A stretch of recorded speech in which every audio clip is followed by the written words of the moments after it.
Why, hello, and welcome to the Guitar Hour. How you doing, guys? Hope you're doing well. Sorry we've had a bit of a hiatus, I guess that's the word. Yeah, we've both been really, really busy. Basically, 2 weeks, is it? Yeah, I think it's been 2 weeks. You were in Holland, is that right? How long were you in Holland for? 3 or 4 days. 3 or 4 days. And I was, I've just noticed somebody's comment. Who's commenting on our aired guitar? Nice sounds, that's funny.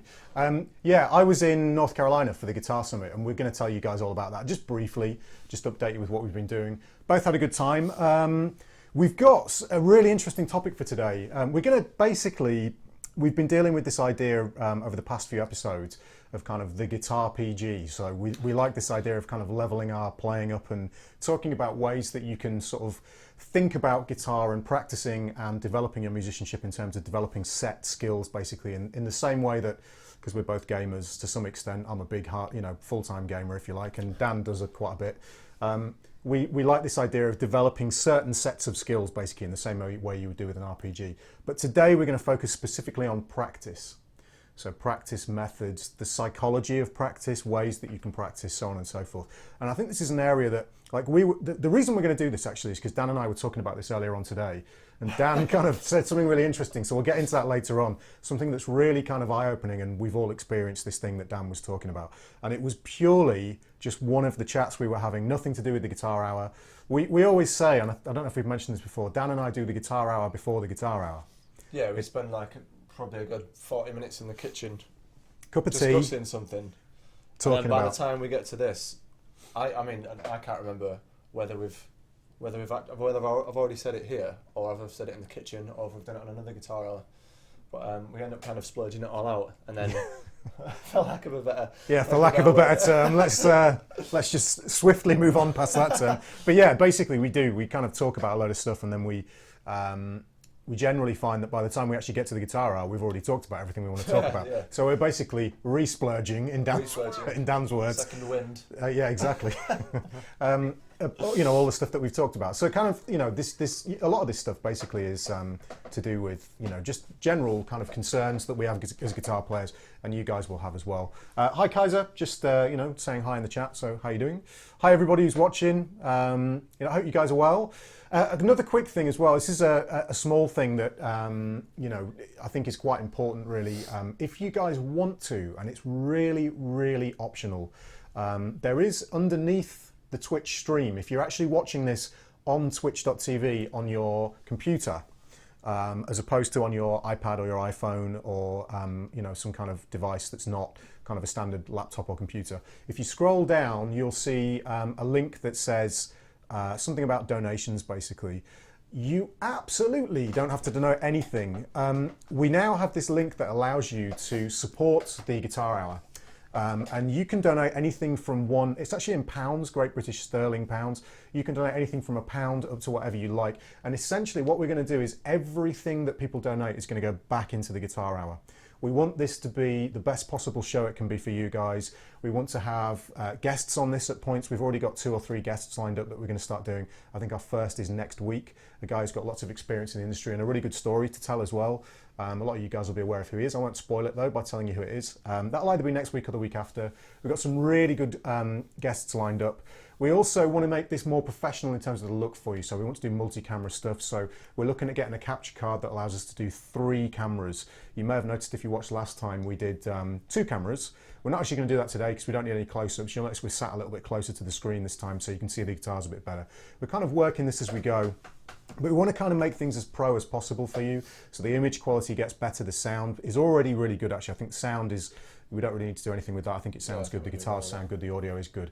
We're working on this thing of the stereo split. Our voices appear in one channel each. We're trying to figure that out. Twitch is actually more complicated than you might think in terms of streaming, so there's issues that we're still trying to work out. But if you want to, feel free, and we would really appreciate it as well. But absolutely there's nothing compulsory about this. No obligations at all. If you want to support the stream, make a donation, as small or as large if you want, as you want. It's not funding us, as in we're not going to go and spend this on like new guitars or new clothes. It's funding, yeah, exactly. It's funding the Guitar Hour. Everything that you contribute, if you donate, will go back into the Guitar Hour to make it a better experience for you guys. So as long as you know that, and also if we start getting a reasonable donation coming through, we'll start to donate to a percentage of that will go through to a music charity that we will choose. We haven't actually thought about that too much, but we don't want to be taking all the money. This is not a for-profit venture at all. It's always going to be free for you guys. We're never going to charge any money for this at all, but we would like to try and make this as pro as possible. So any support you guys want to give, feel free. So I'll stop talking about that now. So Dan, what have you been up to, Dan?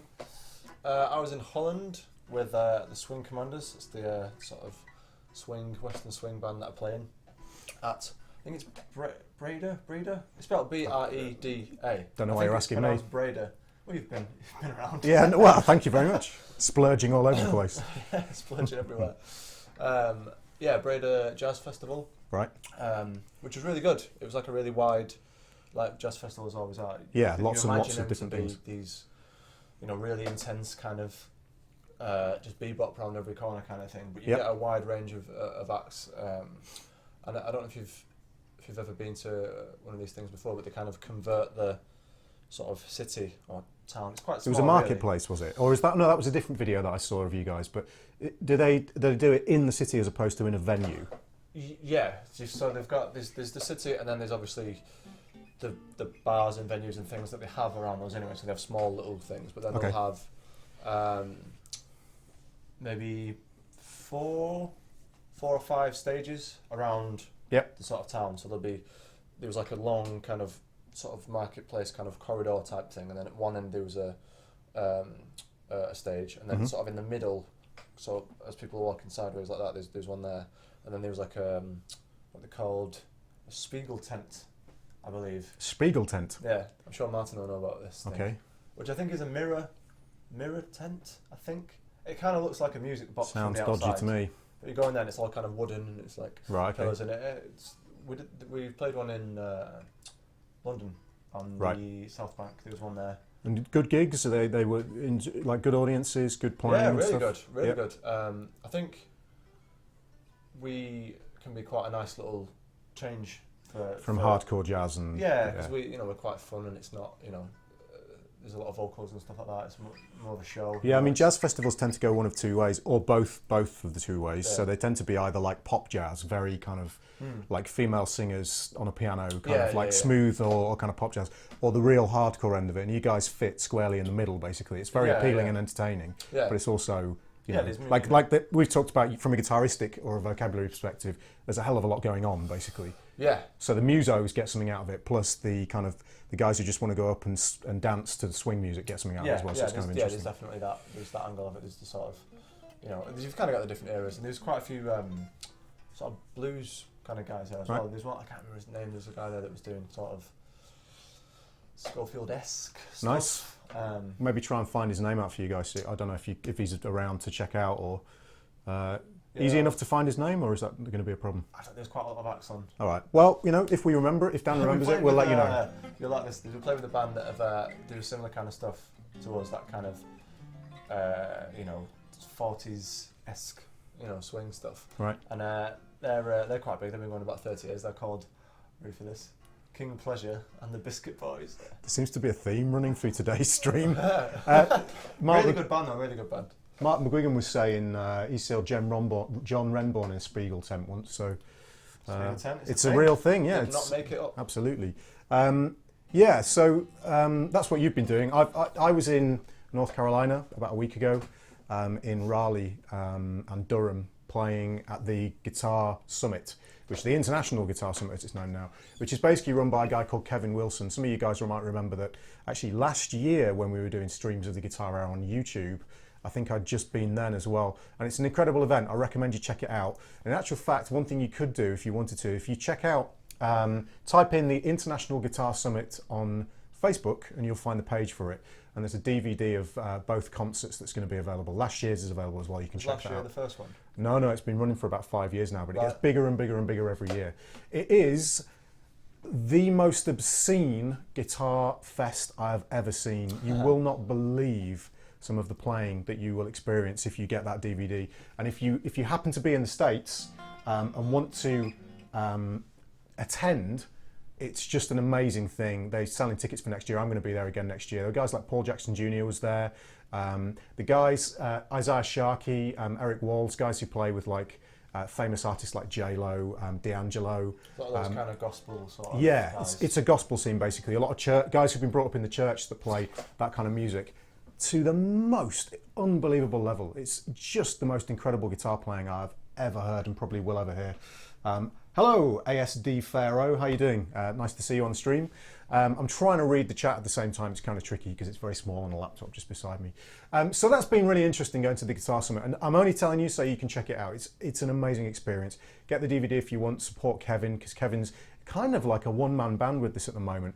And the poor guy, when I got over there, I did like a 19-hour journey to get over there, which seems strange to North Carolina, but there were 3 flights. When I arrived, Kevin had said to me, yeah, you have to be up at 5:30 a.m. the next day because we're doing an interview on WRAL, which is like, I think it's basically the Fox network station for Raleigh. And we were doing this interview and I had to do a little bit of playing, wasn't plugged in or anything, and I was super tired after all that travel. Kevin, though, was even more tired. I don't think the guy had slept for about 2 weeks. And it's an interesting interview. It's actually available online. Maybe I'll do I think I did link to it actually on my Facebook. So if you check back through Facebook, check out how tired we both are. It's quite entertaining. I mean, going on TV. It was fun. Given like going on like sort of mainstream TV, playing as a player that's not necessarily mainstream, you know. Absolutely, yeah. It's not like I was going to go on and play something they knew. Not plugged in or anything.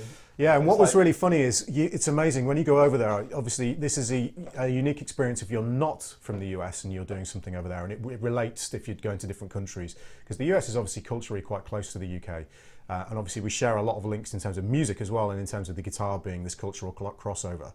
However, I was on TV and it was like live news broadcast at whatever it was, like 7 a.m. or something US time, and she said that the news presenter said, so what are you going to play for us? And I will never forgive myself for saying, well, I haven't really prepared anything, so I'm going to noodle around in the key of E, which is so British, it's unbelievable. Yeah. And you were wearing a blazer. And I was wearing a blazer with elbow patches. So proper geography teacher mode. Although I quite like that blazer, I think it, you know.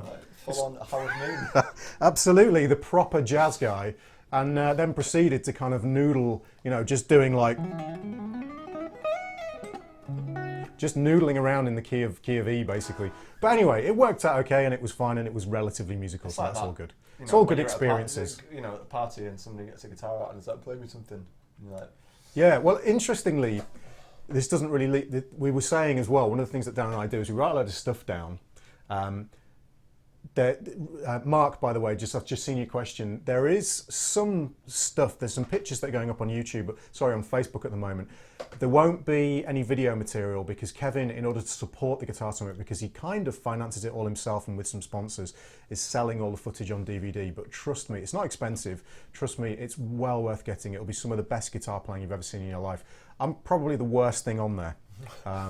So the other guys on there are just absolutely unbelievable. So definitely check it out. Andy Wood, is Andy Wood on there? Andy Wood's on there, yeah. I mean, there's Seth's just tons of guys. No, Seth's not on there this year, but was on. Yeah, Seth Rosenblum, who's a great blues player, was on there last year. All the DVDs are available. Trust me, it's worth getting. And I'm not selling it, so you know, for Kevin, he's not asked me to do this. It's just a fantastic experience and a great product.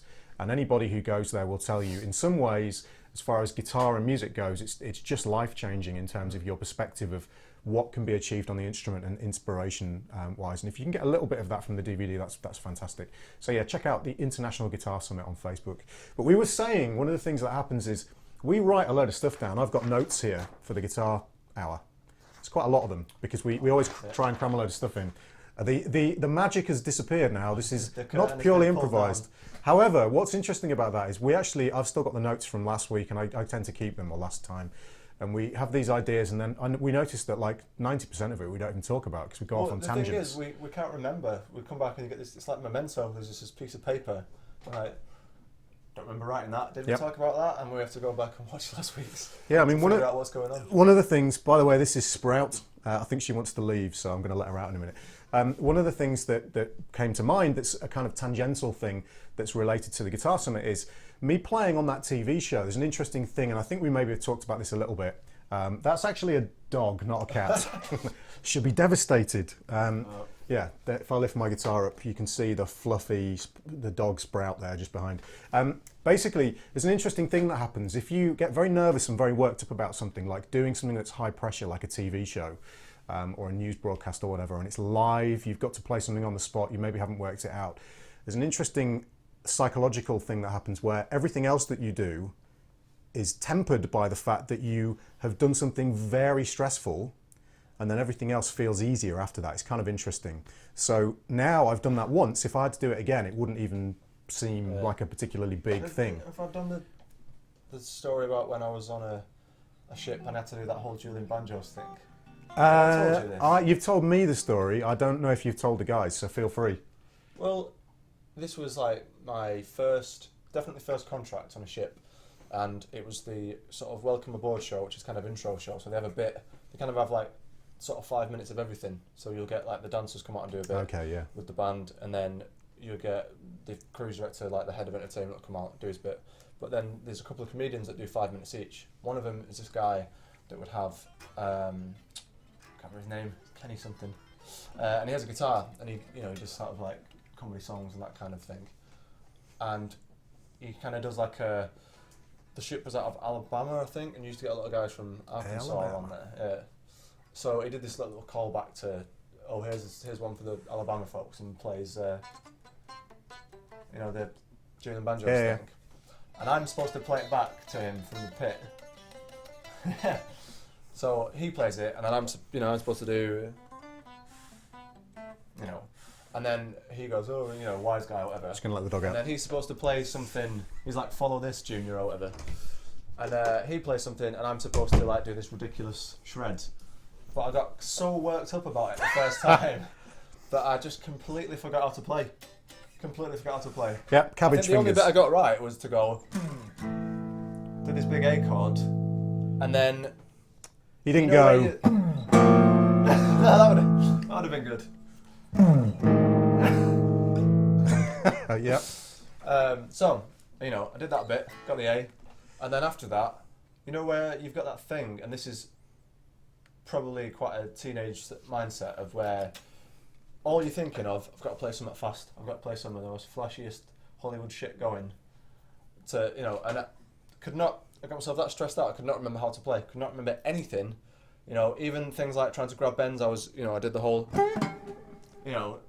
car crash, complete and utter car crash. So bad that outside the doors at the back of the theatre, there's like gift shops on the way out, and the gift shop girls were stood in there, and afterwards, I think the day after, they went, "Oh, are you the new guitar player?" And I'm like, "Yeah," and they went, "You're really bad." Harsh. Just twist the knife. Is this your first ship as well? Yeah. Nasty. The thing is, I think it was a 7-day cruise, so I had to wait a week for like redemption to kind of. So did you find that everything else felt slightly less stressful? Or well, it would initially be way more stressful, I would imagine. Oh, I mean, it was like game over for the rest of that day. I just didn't want. Yeah, of course. To do with but it, after that, it can't get much worse, can it? So you feel like the time after, I kind of worked out a couple of things. I did like some start off with that, did like a bend, and then kind of worked out like a bit of a Malmsteen-y thing. So I kind of had a bit of a plan. I was like, right, that's what I'm going to do, and it went really well the second time. Then after that, I was like, I felt like I'd sort of exercised some demons, kind of thing. Okay. Yeah. But oh god, just getting yourself that worked up that you can't even function. I know the feeling. It's really not. It's not good for you. There's a skill involved with not doing that as well, in terms of but you could practice that as well. I mean, like if we bring it round to today's topic, so that we're not, because we've probably spent 20 minutes or so, well maybe not that long, but a while talking already and not really got into the topic, so we won't be able to fit everything in as usual.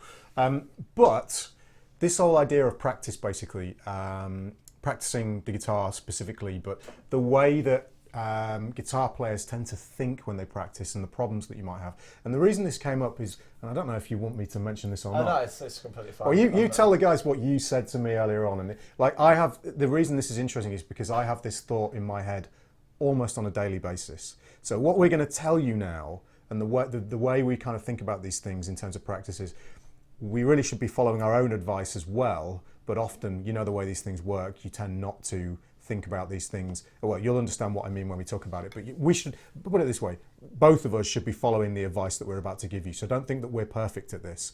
Practice is quite hard to get right. So anyway, Dan said the following to me earlier on. Yeah, so in the pre-guitar hour kitchen confessions, I kind of went, I think I've forgotten how to practice. I just don't know how to. Yeah. I don't know how to practice anymore. Yeah. What am I supposed to practice? How do I actually achieve practice? And it seems like a really stupid thing to say, but it really isn't, because it's different when you. I think it's that thing of when you first.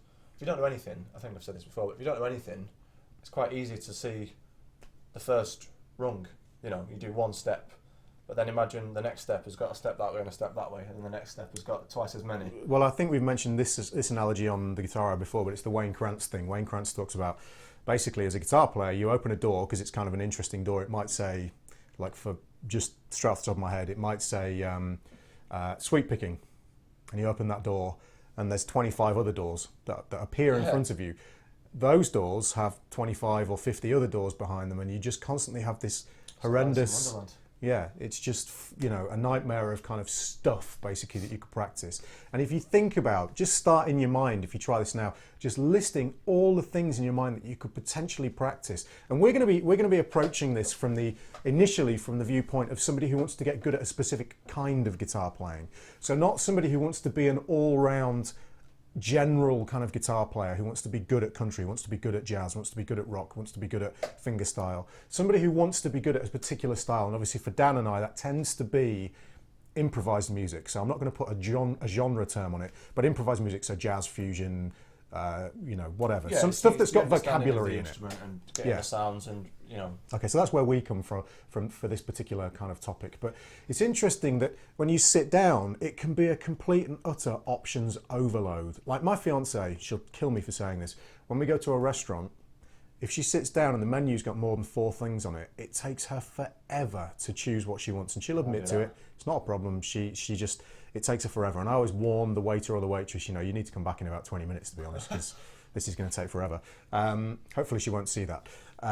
But it's the same thing with practice. And I will often sit down and I think, what on earth am I actually going to practice? There's all of these things. And what I find can happen, and you guys might be able to relate to this, is there's like a panic thing that comes in where you go, right, I've got to practice ear training, I've got to practice fretboard knowledge, I've got to practice my harmony, I've got to practice my phrasing, I need to practice my technique, I need to practice, I don't know, my vocabulary, I may have mentioned that one already, I need to learn tunes, I need to do all this stuff. Oh my God, what am I going to do? I'll do 10 minutes on each thing, because that's the only way I can see that it works. You called it that point thing, you know. You called it the shopping list of practice, didn't you? Yeah. You just kind of got, right, I'm going to do 10 minutes on that one, 10 minutes on that. Like if you know, like people go to the gym and they go, right, I'm going to do back and biceps or whatever. It's like, I'm going to do that and that. Well, which, to be honest, that if you just do the 2, that might not be as bad. But well, I think there's a big difference between, you know, the analogy is good that you mentioned, but there's a big difference between doing, like, working out, for instance, at a gym and toning your body or whatever, because like it's been proven that sort of muscle confusion is good for you. That's not necessarily the case for something like music, where, you know, confusion and overloading yourself with many, many different topics. Yeah. You're just not going to get better at any of those things if you start overloading yourself. Basically, I like this kind of, like, it's actually for a different topic. Scott Henderson has this quote: "The hardest thing about composition is applying ass to seat," which I think is brilliant. Yeah. And it's brilliant because it's incredibly true. It's very true for me as well, very true for a lot of you guys, I should imagine. The hardest thing that you find is basically sitting down and doing composition. He recommends, and lots of people recommend, you do it every day. Now, the same analogy rings true for practice. Go on. I talk about this all the time, and it's not even that relevant. But I'm going to tell you this all the time. I listen to a podcast called The Comedian's Comedian, which is, it's essentially kind of what we do here a little bit.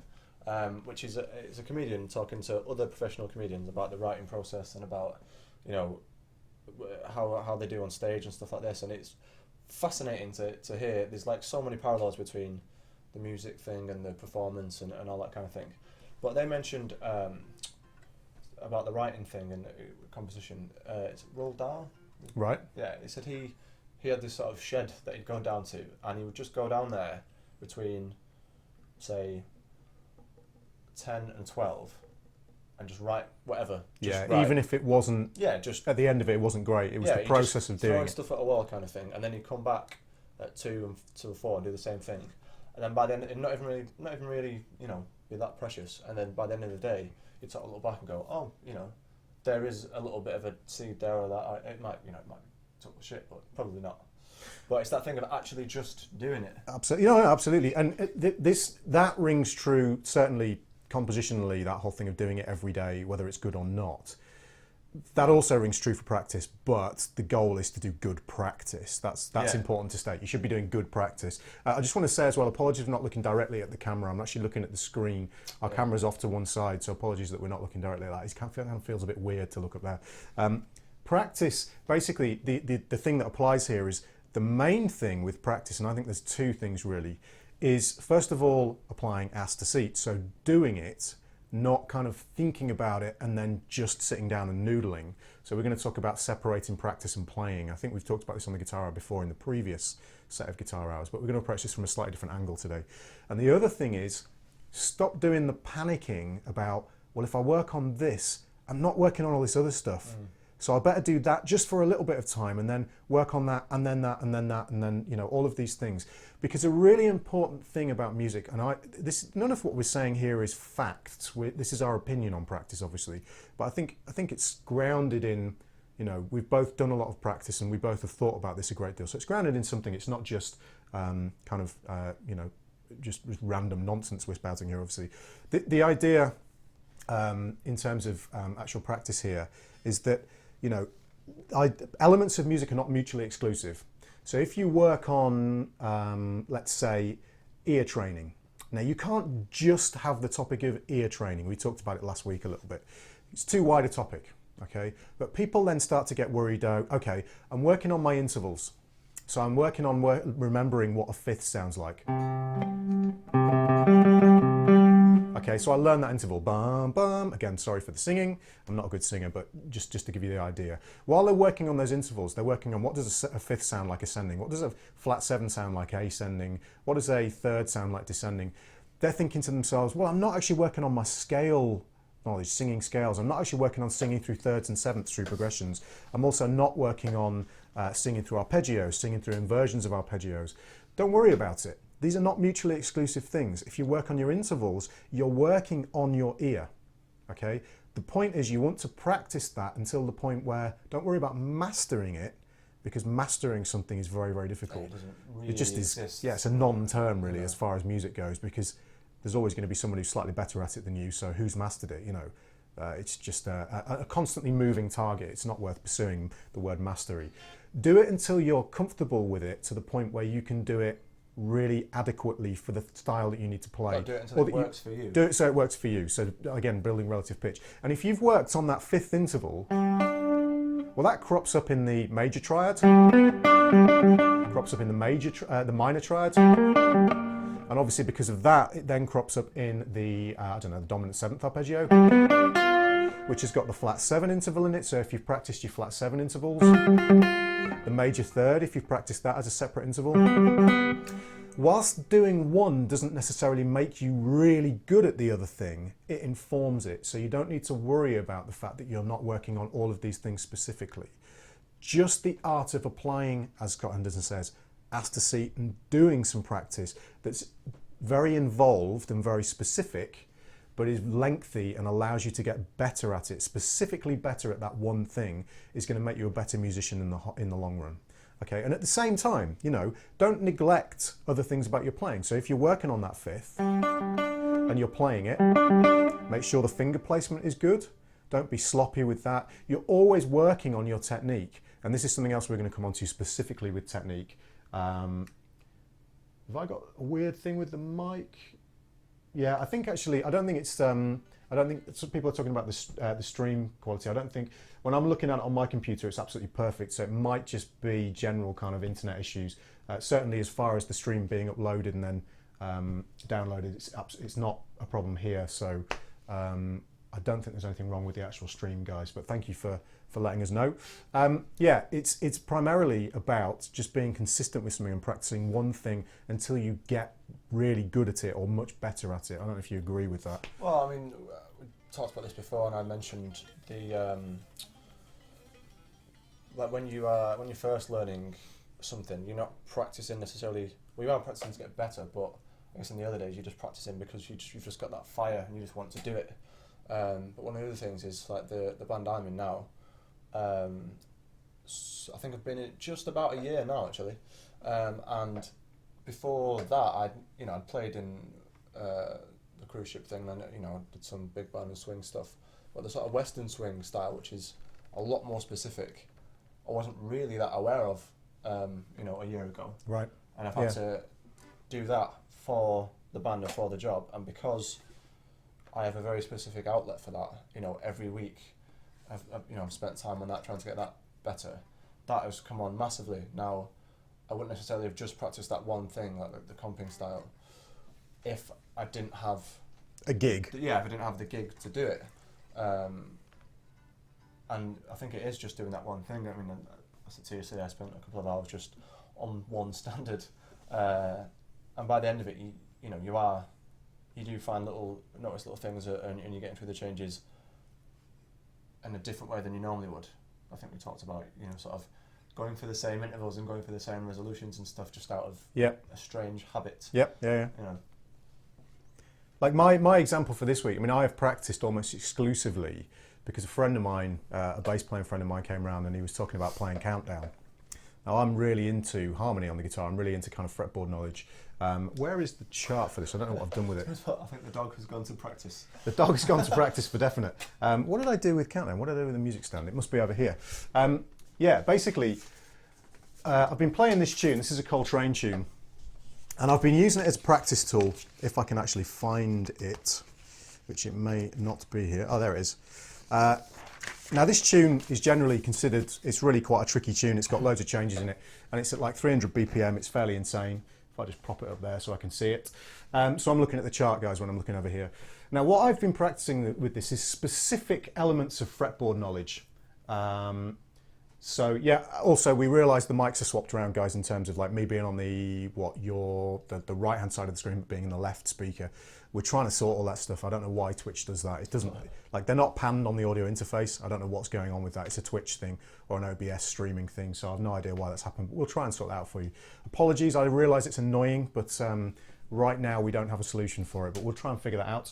Okay, so, yeah, I've been practicing this tune. Now, if I was to, the way I've been practicing this is basically I've been finding routes through the changes.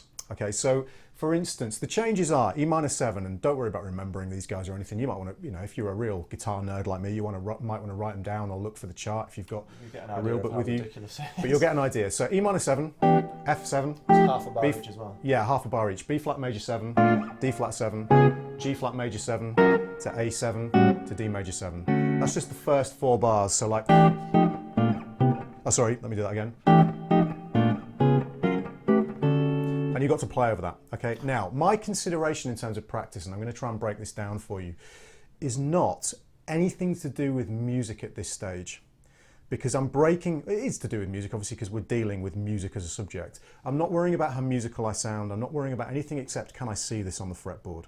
So the way I might break this down, and the reason I'm breaking this down is so you can see this process for practice, where you're not overloading your mind with stuff, with worries about what, practicing too many things, how does it sound, so on and so forth. You're breaking this process down. So first of all, because of the way I visualize the fretboard, I have to be able to see the root notes. So the first thing I'm doing, with no regard for how musical it sounds, just purely as an exercise, and I'll do this until I can do it really well. I'm not going to move on from this until I can actually do it to the point where it feels really comfortable, is I'm only playing root notes, okay? So I've basically, and I'm not doing this fast, I'm not doing it with a backing track, I'm not doing anything like that. I'm just doing it until it feels comfortable, okay, until I can visualize well. So I might just practice just the root notes. So E, F, B flat, D flat, G flat, A, D. Then do it a different way. E, F, B flat, D flat, G flat, A, D. Just those first 4 bars. I'm not going to move on from that. That might take me 3 or 4 days if I've never done this before. It might take me 2 weeks if I've never done it before. There's no sort of shame in that. I think absolutely. It takes as long as it takes. People think that these things should be like instant just because you see. I mean, I guess it's just because you're what's the word? Exposed to the amount of ridiculousness that is on the internet. Yeah. You think that you know, you should be able to do this like that, and it's not like that. No, absolutely. It takes time. I mean, we're human beings, not machines, so it takes a lot of time. Then the next step, once I've got really good at that, I might start to play.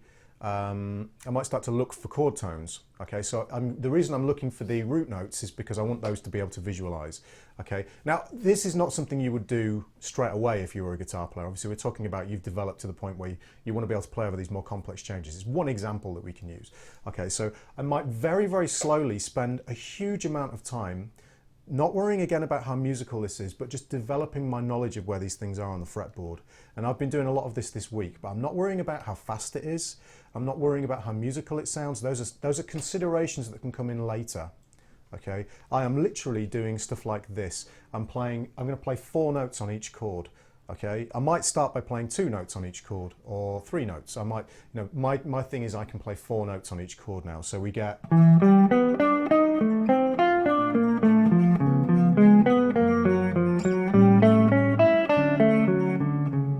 Okay, now I would do that. That was actually fairly quick, but I'm not worried about how long it, how fast it is, what technique I'm using, and how sort of flashy and technical it is. So would you do That's this, one maybe exercise. Play 4 notes of the chord, finish on the last one, Right. and then maybe Here's where. and then have some thinking time. Right. From Yes. there, which I mean, I guess the closest one's there, but I mean, there's all sorts of considerations that then, and this is where you have to start getting creative with your practice. Don't just assume that just doing that is going to be all you need to do. For instance, some people like discipline in their practice. Some people like to be more free. I like to practice fairly freely. I don't like to put too many parameters on myself. Some people would say, I want to be able to do all of that within a 5-fret zone or a 4-fret zone, for instance, in one position. I'm not that kind of a guy, and also this tuning helps that I don't necessarily need to do that so much. But you could put other parameters on. This is where you can get creative, and you can do this with any practice. And by the way, again, this mutually exclusive thing, this is fretboard knowledge we're working on here.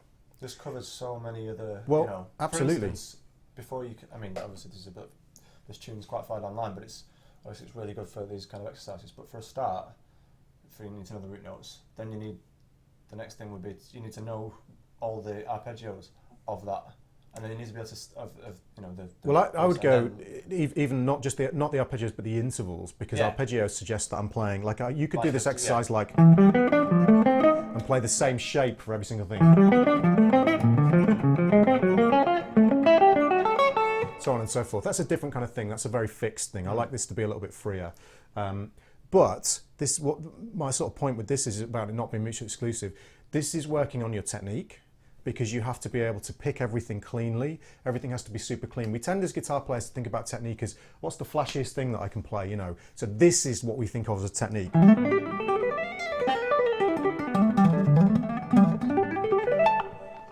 Okay, that is technique, but that's a very different thing to being very clean and a good tone on the instrument. And whilst, yes, I'm not working on that kind of technique, I am absolutely working on the clarity of my notes.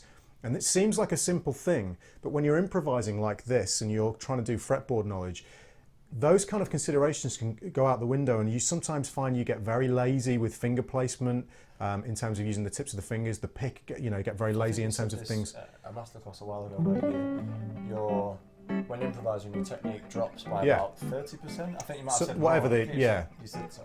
I don't know what the scientific value is, but it drops basically. It definitely drops. Your technical ability in terms of when you improvise is definitely lower. But you could do things, and also this is fantastic for ear training, because this chord progression is kind of weird. So if you've never heard this chord progression before, weird sounding progression. Yeah, but when you've played through these intervals or the chord tones, you know, for a huge amount of time, you'll start to hear lines through the harmony.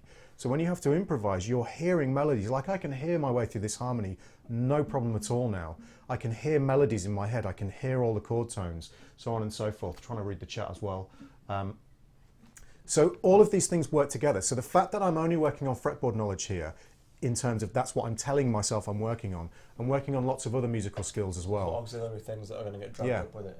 And you can get as creative or as non-creative as you like with this, as in disciplined or free. So a free way of doing this would just be literally take as long as you need to figure out where those 4 notes are. It might be, and this is one topic, but you want to start thinking about these things in your practice in terms of when you're working on something. How can I break it down into things that are approachable for me? So I know I'm going to achieve something every time I sit down.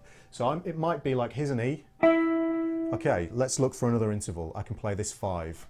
Yeah, if you could play the chord, that'd be great. So the 1, the 5, the flat 3, back to the 1. How long that takes you is unimportant. What's important is you get to the end of those 4 notes and you've thought about it. It's become this cerebral level of playing where you're thinking about it, you're practicing in an involved manner.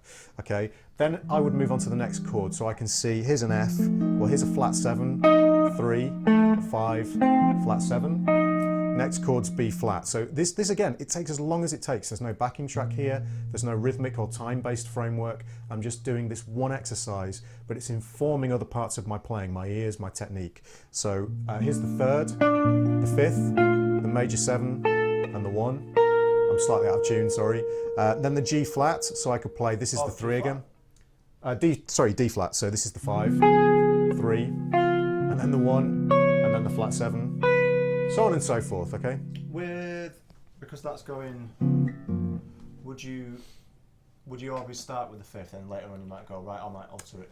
Well, exactly. This is like those kind of questions. And then... Like I was teaching somebody yesterday. And I won't mention his name, but he's probably watching it. I hope, you know, he usually watches. A student of mine, and he's asked me a question like that. Would you do the 5th first and then the 3rd in each case? Without, like, I'm going to phrase it this way, but I don't mean it this way. It's kind of a stupid question because do all of those things. Yeah. Like, why would you not do those things? Those are the parts of practice where they start to get worried about, you know, should I do this or should I do that? And again, you're not applying ass to seat when you're asking yourself those questions. Stop worrying about it and just do it. Yeah, it's just if you're going straight to sort of the altered sound, are you going to go, you know, sharp 5 or flat 5? Oh no, these are purely for this exercise, so straight chord tones, roots, thirds, fifths and sevenths so that apply to the basic chord. Just what's written. Later on. Yeah, exactly. Because the point is, if you do enough of this stuff, so when I'm playing through this, again, if I do it a slightly different way, so I'm going to keep this slow so you guys can hear the harmony. So if Dan plays each of the chords, if you go like... Okay, just so they can hear the harmony. This is not meant to be me showing you how fast I can play through Countdown. That's not the point here, okay? That's a different guitar hour. Although some of you will probably quite like that. But the point with this is to do the exercise and show you the practice method. Now, the only reason I'm getting Dan to do this in time is because it helps you guys to hear the harmony a little bit better and it's less boring for you. But you would do this out of time. So if I did this a slightly different way, so if we had 1, 2, 3, 4.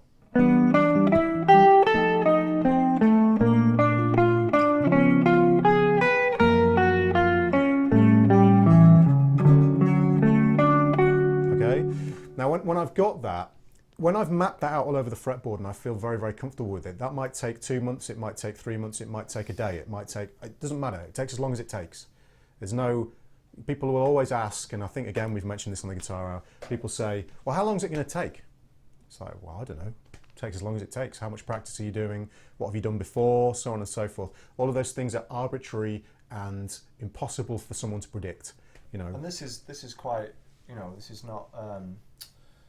This kind of stuff is quite up there stuff. This is, you know... This is hard, really hard. This is the kind of stuff that is a sort of lifetime's worth of stuff, the whole fretboard knowledge thing, because essentially you are trying to figure out the guitar.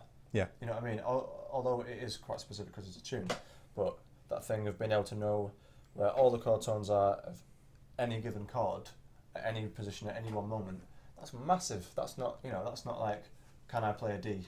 Yeah, it's huge, yeah. And it's a puzzle that's never ending, basically, in terms of different ways that you could achieve this. However, that doesn't mean that you should, that kind of suggests, I should practice this until the end of time because, well, the end of your time, because, you'd end up doing the same thing over and over again. What's going to happen is you'll get to the point where you can hear and see the harmony. Again, we talked about good enough for you to the point where you can start to create music with it. That's the goal at the end of the day, okay? What's that? What's this? It's called Countdown. Okay, but absolutely, Mr. TKS Daddy has got a really good point. You could, like this is what I've been working on. Okay, the only reason I'm showing it to you is because what I've been working on. You could do this with a 2-5-1 progression. Okay, you like lots of guys.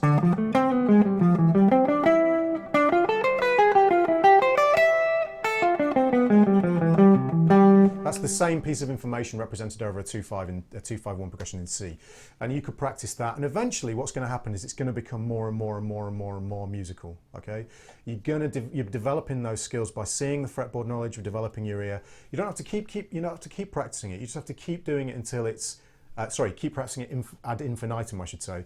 You keep practicing it until it feels comfortable, until you start to be able to present music with it. Okay, it's really, really important that you don't flip between loads and loads of different things and never get better at any of them, because you've got that panicking thing of, oh man, yeah, but I'm working on that, but it's been ages since I worked on my tapped pentatonics. It's been ages since I worked on, my chord vocabulary, so on and so forth. Yeah. You can't work like that. You're never going to get better at, or you're never going to get significantly better at anything.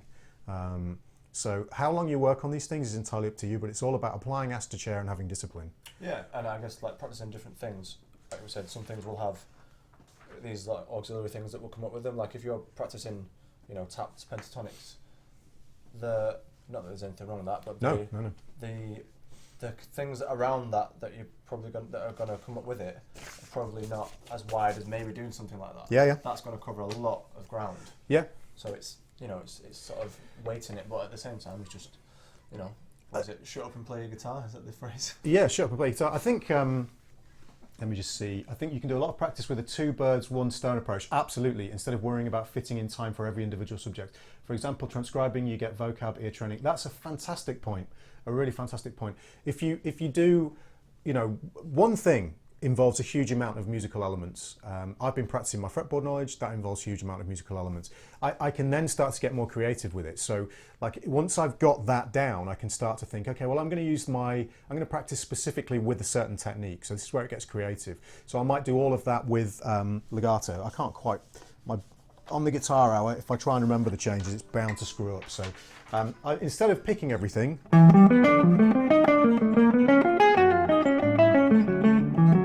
I might use legato, so my style of legato with hybrid picking, so on and so forth. So I'll do this slow so you guys can see the technique. So I might go.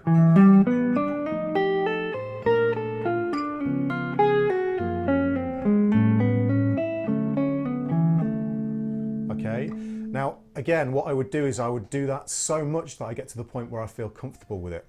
Okay, I added a couple of scale tones in there and that kind of thing, because this is an exercise where I already know the fretboard quite well.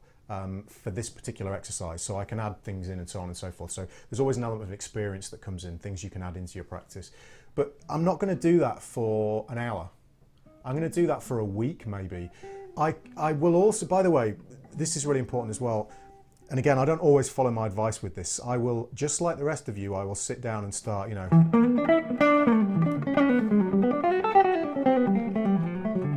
I'll just sit and noodle on the guitar all the time. But if I do follow my own advice, and I have been doing with Countdown this week, is I will literally sit down and do this for hours or as much time as I've got, but it'll be consistent. So I'll do it every day. I think it's important that you do these things if you can every day, even if it's just for a relatively short period of time you can't fit in. But it's the consistency that's important. Yeah, I used to say this kind of thing with sight reading. I was kind of say, like if you get a balloon and you kind of, when you tap a balloon into the air, it goes up for a bit, and then it starts to come back down again. All right. So if you don't knock it up again, it's going to come back down. I like that analogy. That's really good. Yeah, I'm really into like cheesy analogies. So I think that's a really good one. So yeah, I mean, again, just being consistent with what you're working on. Don't worry about. There isn't enough. Basically, just come to terms with the fact that there is not enough time in your life to get good at everything. I think that's the thing, and we said if you are a guitar player that is very interested in one specific style, you know, you can commit to one camp. Like if you really like country playing, for instance. I mean, obviously that's got a lot of stuff in it, but you go, right, that's the kind of guitar player I want to be. You can go down that, just open those doors. Whereas if you're trying to be kind of what I wanted to be when I was younger, is the sort of Steve Lukather-esque, you know, Larry Carlton sort of one of those guys that can just turn up and be convincing over anything, play over most things, you know, and do it with a smile on your face and, you know, a good show. That is very hard to be, you know, very convincing and good at everything, you know what I mean? And, you know, it takes a while to sort of admit defeat and go, well, I can't do everything. You know what I mean? Absolutely. And sometimes you need to go, I can't do everything, so I'll just do what I need to do now and enjoy it. Yeah, a certain amount of musical maturity, basically, to focus on things. And there is some of you, well, all of you will have experienced this, where if you practice something to the point where, because everybody who's watching this, obviously, if they're a guitar player, and I would imagine all of you are, you know, you've all experienced that thing. Seriously wrong with you. Yeah. If you're enjoying this and you don't play guitar. Yeah, we're not playing Dark Souls got here. Problems. Yeah, so if you will have experienced that thing where basically if you practice something, the great feeling that you get when you know that you are, let's not use the word mastered again, but let's, you know, you can do it well. Noticeable improvement. Noticeable improvement. That's a great, you know, you've notched one up on your, you know, the skill, the guitar PG. points. You've got one skill point in that particular thing, you know, or 2 skill points or whatever. You know, you've got noticeably better at it. And if you practice something specific for a long time, there's far less frustration, I find, that creeps into your feeling of where you are on the instrument. You've got a much better understanding of where you're on the instrument, and you also feel that you're making progress. Well, we all have plateaus, so on and so forth. You know, that's going to happen. And if something really isn't working for you, don't worry about moving on to something else. Maybe that's just one of those things that you know, like for instance, for me, memorizing changes just is a really difficult thing. Yeah, I've memorized 6 or 7 standards, and the rest I just have to read. I can work on it, and I would work on it, but it's such a big problem for me. I just don't have a good memory that I know that it's more worthwhile me spending my time on other things and just accepting the fact that, you know, if I go to a jam session, I either need a chart or I need to play one of the tunes that I've memorised. And I'm not going to, I've developed a mature enough feeling about that I'm not going to berate myself about it. You know, it's just the way it is. That's the way my brain operates. I understand these, you know, you probably know a sax player or even a guitar player, but for some reason I've noticed it more with sax players. They're like so old school that you can just name a standard and name a key. Yep. And they know the changes, can play the melody, and but again, I do not know. I mean, and for them as well, they'll be transposing. So if you say, right, I'm going to play any flat there, right, that's that key. But then think about, again, like from a music being any element of music being non-exclusive. If they've worked on, say, they've taken Stella and they've played it, or any tune, it doesn't have to be a jazz standard, guys. If you're not a jazz guy, any tune, and they've basically learned hundreds of chord progressions. Yeah. Well, you will have developed your ear to the point for chord progressions where it's just so simple to hear that harmony.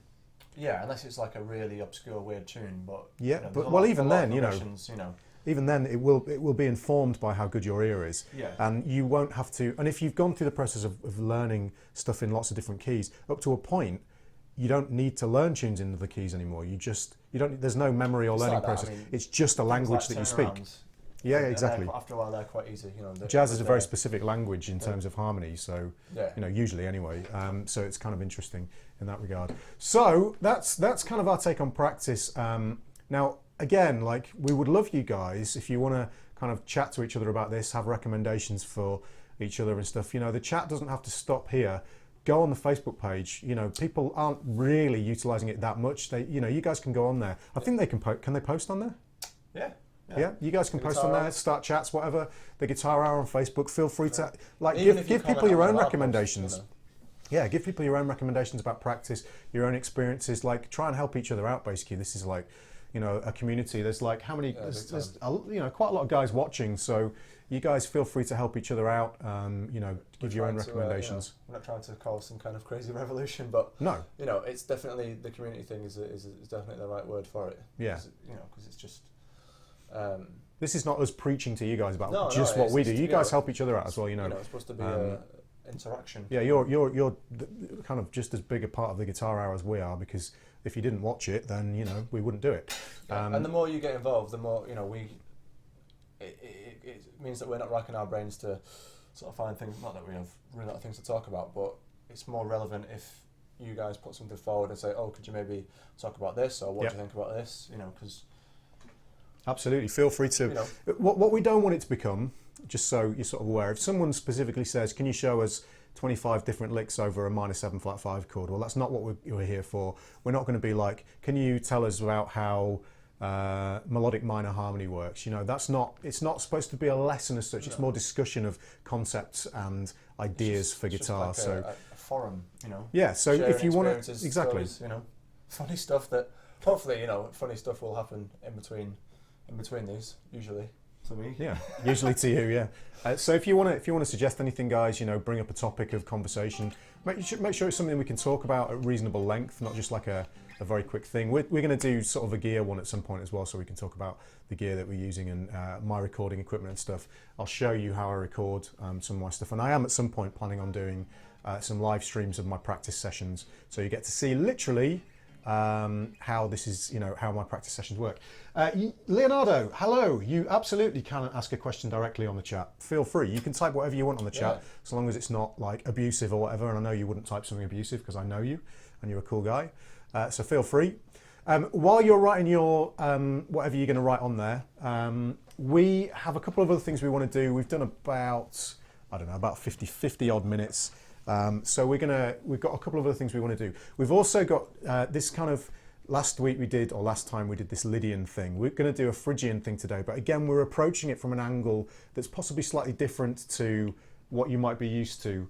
Hi there, Rain9779. How you doing? Thanks for joining the stream. Yeah, so we're going to approach this Phrygian thing from a kind of different perspective. So we're going to do that first. We've obviously got a couple of licks. I've got a concept to show you. Dan's got a very, very cool lick that he'll talk you through. Third hand though. Third hand, that's all right. That's all about sharing information.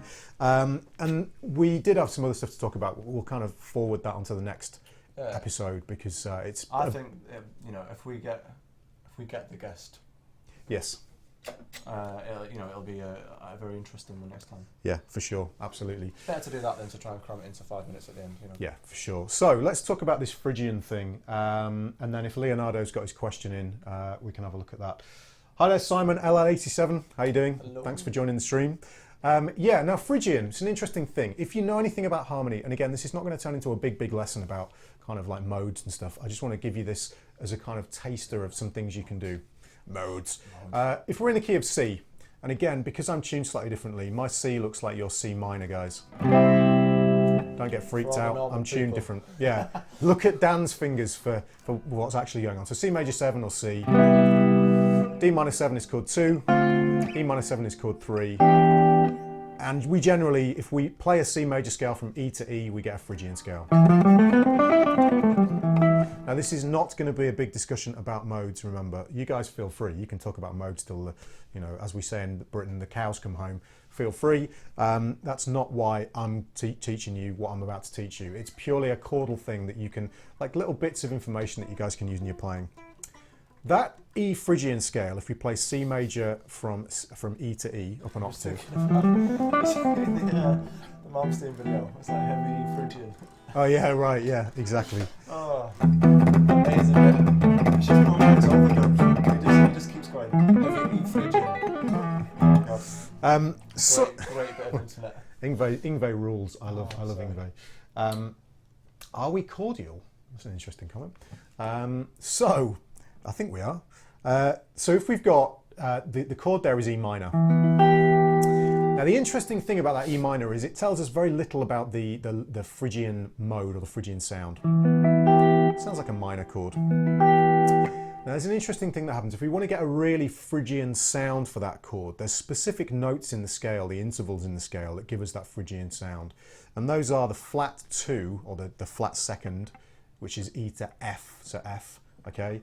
And the flat 6, okay? So if we play an F major chord, your basic F major, and then flatten the root down to E, we get an E Phrygian chord.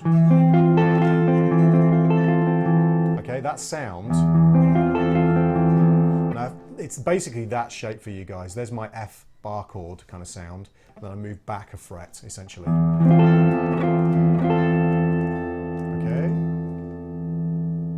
Okay, so we've got some more questions coming in. That's our E Phrygian chord because it's got that flat 2 and that flat 6 in. Now again, I'm not going to explain masses about this mode. I just want to show you a context for this chord that's quite cool. So you can think of this as being a Phrygian chord, an E Phrygian chord. Now what's really interesting is if you take that shape, okay, that's our Phrygian sound, and we place it into an existing chord progression. So we're going to put it in a 2-5-1 chord progression. Okay, so if we've got the chord progression D minor 7 to G7 to C major 7, instead of playing G7, we're going to play our G Phrygian chord. So we take our chord that we had on E and move it up to the 10th fret, so it's on G. Okay. Okay, so that's our G Phrygian chord. Just fret numbers here. We've got 10 on the A, and then we've got basically all 13s on the D, G, and the B strings. Okay. A flat with a G in the bass. Yeah. So we've got D minor 7, and then G Phrygian, this G Phrygian chord, and then we're going to go to a C major 7 of some description. Okay. Now, if you check out that sound, or slightly better voice leading, you can hear that G Phrygian chord is functioning like a 5 chord. It's kind of a cool sound. So if I get down to play those chords and I play the scales, I'm going to play D Dorian over the D minor chord. And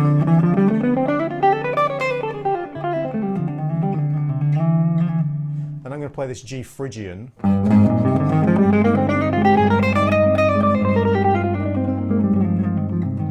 And then obviously C major or C Lydian, I guess, over the 1 chord.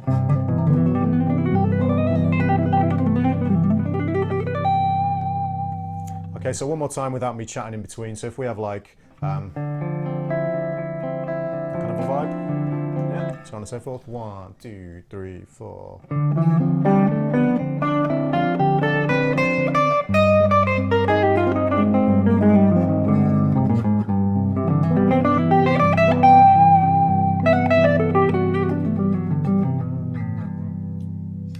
It's a really cool sound, so I wanted to show you guys that. So a little bit like we talked with Lydian last time about being dark and light. Watch that. They're all on YouTube, these guitar hours, guys, so you can watch that last episode and check that out. I wanted to show you this other use for Phrygian. Some people just don't know how to use it, and that's one way of using it. Okay, so we're replacing our dominant 7th, our 5 chord in a 2-5-1 progression. Instead of playing G7, we play a G Phrygian chord, okay?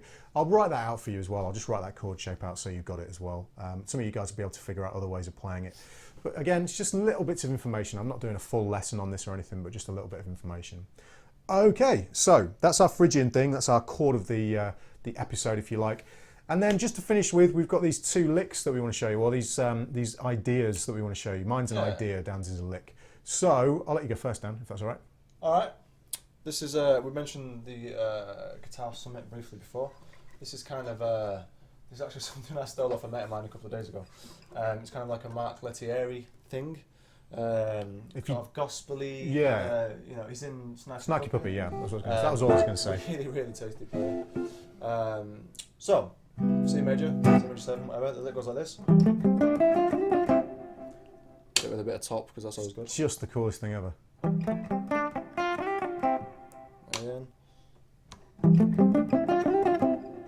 So imagine over there.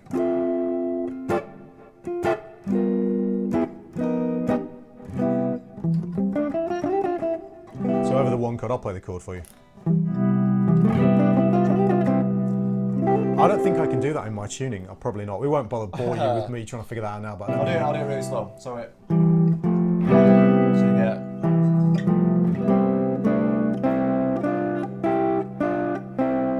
Mix of thirds and fourths. It also sounds really good if you kind of mute it. That's kind of the sound that he gets as well. Mark is really good at that stuff. Mark Lettieri, by the way, is on that Guitar Summit DVD.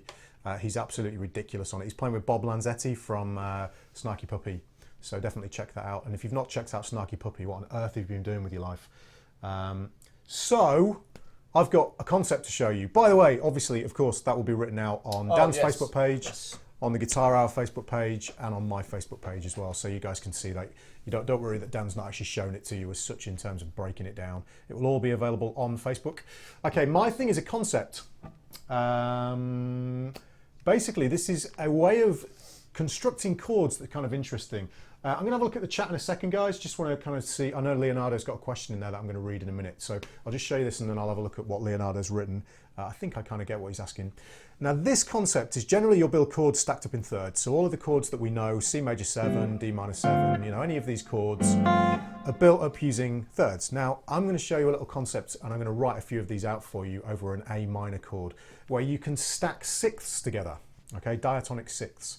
And they give you these stunning sounds. Now, rather than massively explain it, because again, I just want to show you this. These ideas are little bits of information you can take away from the Guitar Hour. I'm going to give you a sample of some of these chords and then write them out for you. The thing I'm going to tell you two things. First of all, they're really stretchy. They're like Holdsworth style chords, but they sound gorgeous. They're not weird. So you'll be able to use them in your playing. Secondly, the way they work is basically we have a diatonic sixth interval, either a major or a minor. And then the next diatonic sixth interval, and the two things are stacked on top of each other. So this is for, I'll play an A root note, or you can play the chord. This is A Dorian, and then the next diatonic sixth, and we stack them on top of each other, so we get this. Now you can move these down through the scale.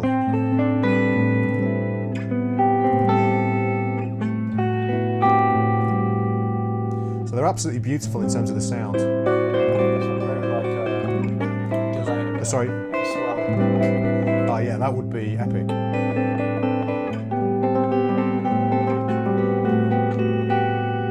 So the concept is stacking two diatonic sixths on top of each other to make a chord. Okay, and though all those voicings I just played along the top four strings for A Dorian, I'll write out for you. They're all completely playable in standard tuning. In fact, some of them are a little bit easier to play, some of them are a little bit stretchier, so on and so forth. So that's the concepts that I want to give to you. That's obviously Dan's lick. That will be on, again, the Facebook page, my Facebook page, Dan's Facebook page, and also the Guitar Hour Facebook page. And actually, Twitter as well? Yeah, what I will do is, I haven't done it yet, but underneath the Twitch stream, I'll put a link to the Facebook page for the guys who found us for some reason. I'm not sure how you would. Maybe if you're browsing Twitch and you found the guitar channel, you guys can, the Guitar Hour, sorry, you can type it into Facebook as well, but I'll put a link underneath. And again, if any of you have joined us a little bit late and you've not missed the beginning, we do have a donation button underneath, and if you want to support the Guitar Hour, all the money that people donate, and you can donate as little as you want or as much as you want, if you want to help us out, will go back into the Guitar Hour. We're not going to do this for any profit or anything. It's all going back into the Guitar Hour to make it better. So better image quality, you know, just basically making the stream better. We get guests in, so on and so forth for you guys. So feel free to donate if you want to. If you like the stream, you appreciate what we're doing and you want to help us out in terms of making the stream better, feel free, no obligation at all, but the link is underneath if you want to do that. Click on the donation button, you can do that. We appreciate anything that you guys want to help us out with. Anything you want to add? No, did you do the question? No, I need to do the question, that's right. So let me have a look at Leonardo's question. So he's written, hey Dan, hey Tom, a question. How do you approach melodic structures different than the regular 1-3-5 triads and arpeggios, like 1-2-3-5 or 1-3-7?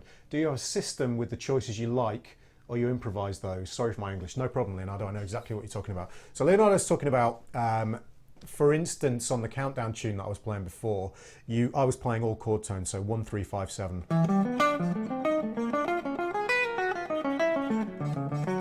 Remarkable, I remembered the changes. Leonardo's talking about, you can do things like 1-2-3-5, for instance. So that might be... Yeah, so there's prominent educators in jazz who will do this kind of thing, like Jerry Bergonzi, for instance.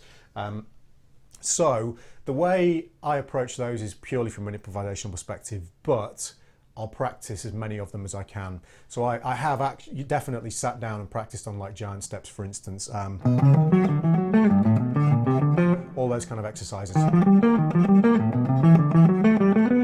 And done them with lots of different fingerings, so on and so forth. And I've done the same thing with like 1-4-5, 1-2-4-5, so on and so forth. I've not done all of them. I need to practice them more. But in terms of actually utilising them improvisationally, I'll the idea, I guess, would be that if you practice them enough, they would just become part of your come out, vocabulary. yeah. They'll just come out. Yeah. If you're doing like that, you jump into the root note each time. Like if you're Yeah. like 1, 2, you know, 1, 2, 3, 5, whatever. You're gonna keep jumping down to the root note, which is not necessarily how you would maneuver through the Yeah. changes. I think the 1, 2, 3, 5 is a particularly useful one if you want to sound kind of Coltrane-esque, because when he was playing over giant steps, there was a huge amount of that in his vocabulary. Sorry. So on and so forth. That stuff came out in his playing a great deal because I think he practiced that stuff. So if that is a very useful piece of vocabulary. But yeah, it's just the same as everything else. If you practice, this is my personal viewpoint, if you practice them a lot, they'll come out in your playing, and I think they're very, very useful melodic tools. I don't have a preference particularly for them though. It's just whatever comes out in your playing basically. So I hope that kind of helps you out a little bit. It's one of those things, maybe next time I see you at NAMM, me and you can have a jam and we can talk about that a little bit more and kind of show each other how we approach it, because I'm sure Leonardo's a brilliant player. I'm sure you've got your own approach for that, Leonardo, that's really interesting as well. All right, guys, so thank you so much for joining us. I hope you've enjoyed the Guitar Hour, and we'll be back hopefully next a week today, actually. Maybe Saturday. Yeah, what day is it today? Saturday. Yeah, so a week today. Maybe a week today. I am in Texas for 3 weeks, come a week on Tuesday. Jet setting. So Dan's not going to be around, so we're going to try and do it on Saturday for you. We're going to try and get our first special guest in as well, who's going to tell you some interesting information about their career and the way that they've developed their career and got into the guitar scene. And then we've got a few more guests lined up as well. Some really, really interesting big names for you guys. Gear. Yes, like Top Gear, exactly. So thank you so much, guys. Really hope you've enjoyed it, and we will see you very soon for another Guitar Hour. So thank you. Cheers, guys.